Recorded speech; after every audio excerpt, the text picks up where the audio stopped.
when Spaceship 2 released from the mothership. You could see the smoke, the contrails from the ground as it rocketed up.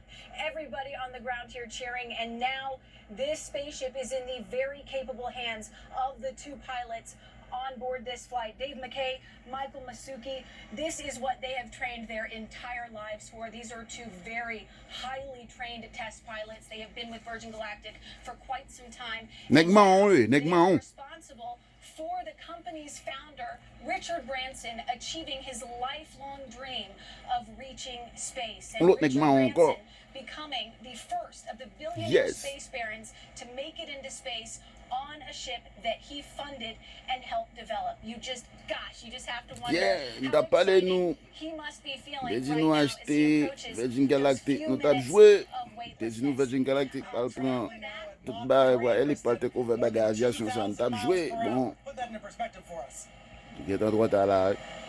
Il va droit à non, bah, il est cher pour vous. Les gars, you saw that moment of free fall. now jump!